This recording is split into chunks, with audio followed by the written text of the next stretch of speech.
Well, spring has sprung, but it sure doesn't feel like it this morning.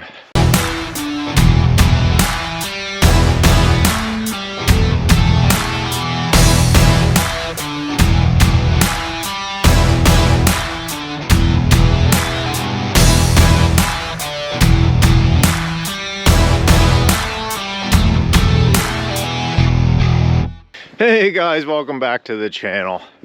So, believe it or not, I have not picked up this camera in almost 3 weeks.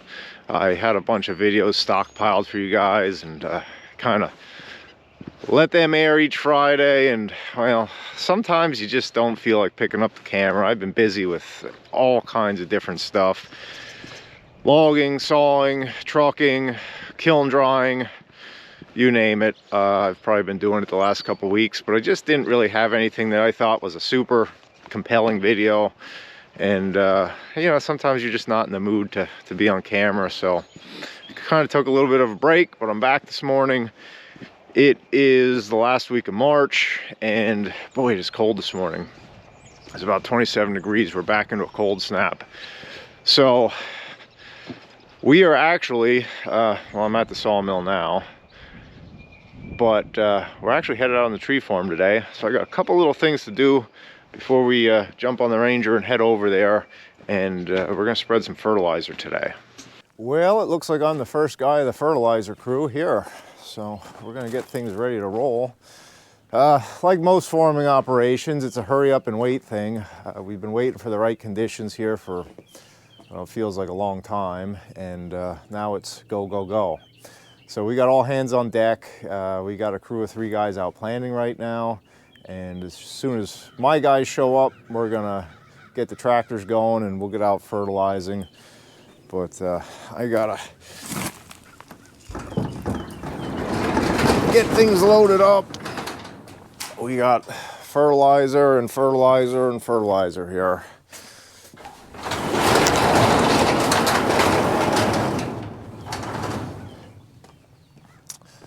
So I'll fire up the skid loader and we're gonna load it up on that wagon there, and ironically, we're gonna head right back over. We're working near the sawmill this morning, so we're gonna head right back over to where we were.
You're on camera this morning.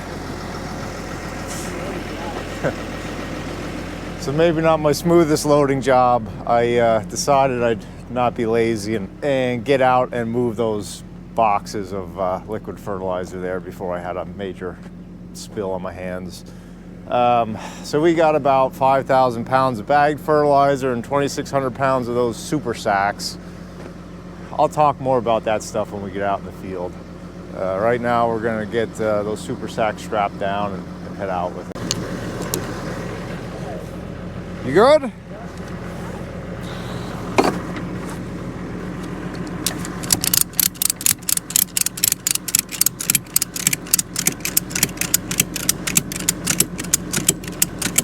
That's the way you're supposed to do that. As many twists in it as possible. I don't know, that's what it looks like to me. We're gonna start up where we left off yesterday. Same exact spot. Make sure you got fuel in your tractor. So we made out in the field. We're off and running. We're starting a little slow this morning. We only got one spreader running. We got a no call, no show. So I'm hoping he shows up here at some point. But you guys ask me why I don't want to hire somebody at the sawmill and why I work primarily by myself. I'm sure some of you guys that run businesses understand. It's just you make plans and then your plans have to change, and counting on other people is just frustrating, and I'm just going to leave it at that. So I don't have too terrible of a job here. I'm the fertilizer tender guy. They come in with the spreaders. I have the bags ready. I dump them in real quick and off they go. The name of the game is to keep them moving as much as possible. There's something in your lens there. Quite honestly, it's kind of a boring job most of the time. It's a little bit of action and a lot of standing around waiting. Jeff just went out with the spreader. He's way out in the distance, can't even see him. So I just kind of try to keep the tractor moving, that it's centrally located and they don't have to drive too far to get to it. I get a lot of downtime. Listen to the radio on the tractor, I listen to podcasts. Yesterday I did like 260 push-ups, just whatever you can do to keep yourself occupied basically. But we use bagged fertilizer. This is triple 15 fertilizer with some micronutrients. The reason we use bagged fertilizer, because it's what we've always done. Quite honestly, it works out the best for us with these little spreaders. The little spreaders are too small. You couldn't use like the skid loader to fill them. And the cost to get set up with a bulk system, we've just always used bags. It works pretty well for us. So that's why we have the pallets of bags. And we're trying something new this year. This is a different type of fertilizer. And in a little while, if we get the second spreader here, we're gonna kind of work on that and you'll see how that works. Those are called super sacks. I haven't used a super sack in many years. We're gonna see if I remember how to do them. They're not my favorite thing in the world. I'll be honest with that. So they're a little bit clumsy, and well, we'll just see if we spill fertilizer all over the ground when we get to that point. So for right now, I just hang out and wait for them to come back and fill them up. I know some of you are probably wondering, well, I'm bundled up like it's the middle of winter here and we're out spreading fertilizer. How does that work? Christmas trees are a little bit different than most other crops. You know, we're at the end of March here. We get a way earlier start than general farming because these trees are in the ground. This is a patch we planted last year. So that tree is going on its second year here. Our trees we're actually planting right now. We actually transplanted some of our own trees this week. So we've been digging them up and replanting them. And that's a whole nother thing. I won't get into that, to why we do that. But long story short, we've been pulling some trees out and we're looking at the roots, and the roots are starting to grow. The roots start growing long before, you know, they break bud above the surface. So even though we're in a cold snap here these last 2 days and it's a little chilly this morning, the ground is pretty much thawed out most places on the farm, and the roots are growing. So we're a little bit earlier than normal with fertilizer, but the way our schedule worked out, we decided we're just gonna do it now because they're calling for some rain here in a couple days. So it's always good once you put fertilizer down to get it rained in. So that's what we're doing. But yeah, we fertilize and we plant before most general farmers even think about you know, putting a crop in the field, just because same way for planting, you want to plant the trees when they're dormant before they break bud. So now is the time. The trees have not started growing yet. You don't want to shock them too much by trying to stick them in when they're growing. So we got to get that done before they break bud. So we're out here early in the field before most people, but that has its advantages and challenges, I guess I'd say.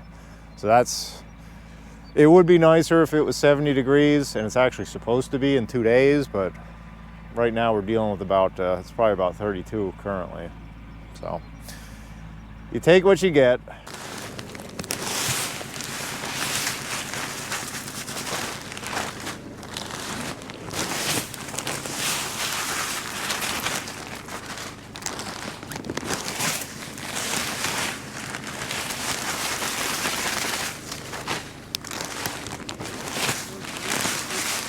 No.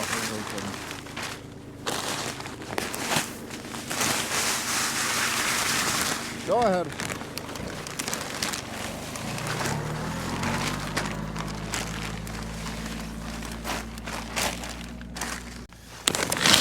You get a pretty good workout on these days. Yesterday, I think I did about 200 bags.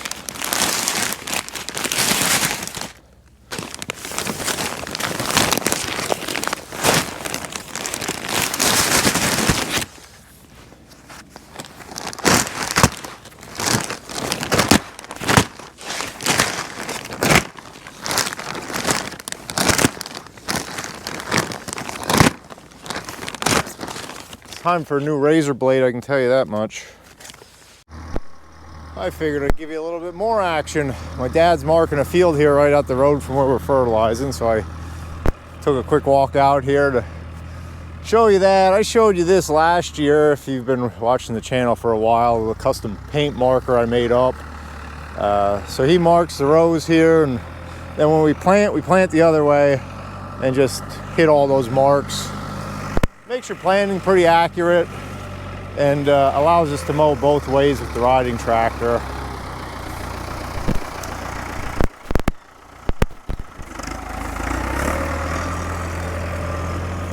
That's just some ag dye we have in there. It lasts for a week or two, and then the rain just washes it off. You never know it was there, but it works perfect for what we're doing there. And this is a field we're planting a little bit closer together. It's one of our better fields, so we're going to try to get as many trees in as we can. So we've been experimenting lately with planting some trees closer together, just to get more trees per acre. We seem to have tractors going everywhere. We have 6 tractors operating right now, and it seems every one of them is tied up with something, and we're still shuffling implements around. A lot of different jobs around planting time. A lot of moving parts. So everybody kind of is out doing their thing, and somehow it all seems to get done.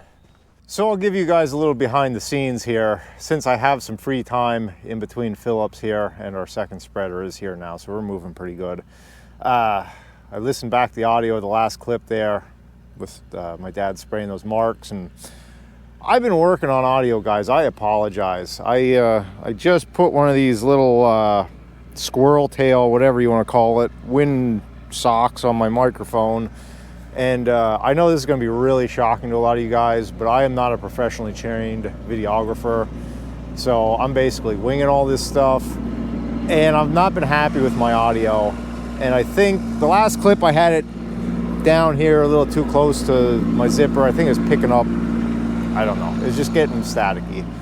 So bear with me. I'm trying my best. If anybody's got suggestions for better audio, I do have this wireless mic now, which seems to help some, but God, it's so windy up here. If you've ever been up here, we're on the top of the mountain. It's always windy. These outside shots are particularly tough for me. So I'm doing the best I can for you, but I'm not a professional. This isn't my full-time gig. So bear with me. I just figured I'd give you, I guess, an apology more than anything, because I know some of the last couple videos the wind was kind of a nuisance, and I do the best I can with it. So anyway, let's get back to fertilizing. So this is where things get a little bit interesting. We're done with our first fields there. We're moved back up near the sawmill. Now it's time to start fooling around with those super sacks. You know, those are those giant bags of fertilizer that I put on the wagon. Well, I haven't used a super sack in quite a few years, so we'll see. Hopefully they don't make a fool out of me. Hopefully we don't put 1,000 pounds of fertilizer on the ground. But since we're so close to the sawmill, I'm just going to use my loader rather than run the skid loader all the way over here. So I need to gather up a few things for this experiment we're going to run. We'll get that super sack off the trailer, and I'll kind of fill you in on what we're trying to do. So I'll be lying if I said these things don't make me nervous. If I remember correct, there's a valve under there, and we got to cut the outer layer, and then that opens up. I don't know. Just watch. We'll see. We'll see how much of a mess that we make here. Good.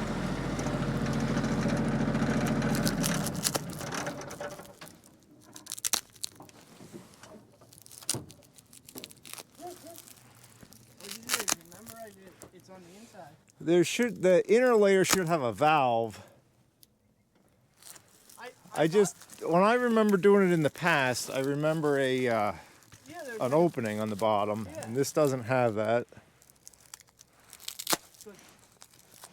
The plastic bag is in there, and there should be a valve there. Oh, you're saying it's double wrapped, so it wouldn't open. Oh, well, that's not what I wanted to do, but I guess that's what we're doing. I don't know how we're going to stop it. That's a good question. Because that is not going to stop. Yeah, that is not what I wanted to do at all.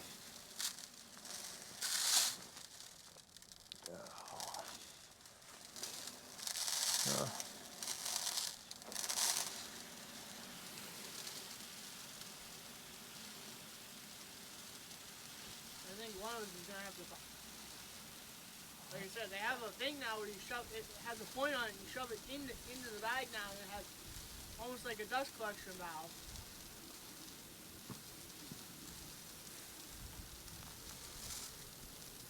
Did you cut through the double layer? Is that what happened? Yeah, I cut into the plastic.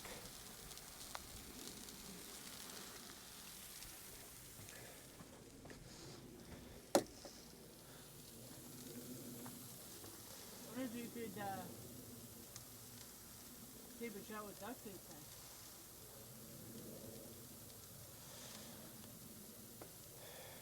Probably, but I think what we're going to do, I'll just set it down on the ground, and when you come back, I'll just pick it up and get back under it quick, and then I'll just shovel that stuff up.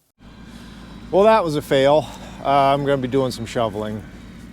I accidentally poked through the inner bag. Did I mention I hate these things? So what we're actually doing here, we're running an experiment. Supposedly that fertilizer is supposed to work a little bit better on Christmas trees. So we're going to run some side-by-side trials here. I'm marking with stakes, which are actually stickers donated by Hill Custom Lumber, so that we'll know, which rows have the new fertilizer, which rows have a regular fertilizer, and we're going to split these patches in half so we can have a side-by-side comparison. Kind of just a basic experiment here. So I got to get these stakes hammered in so he knows which rows to do and which rows to skip. And looks like I'm gonna have to go find a shovel, because when we lift that back up quickly, we're probably gonna spill about 50 pounds on the ground. So it's always something. But I'm not afraid to show you guys I screwed up.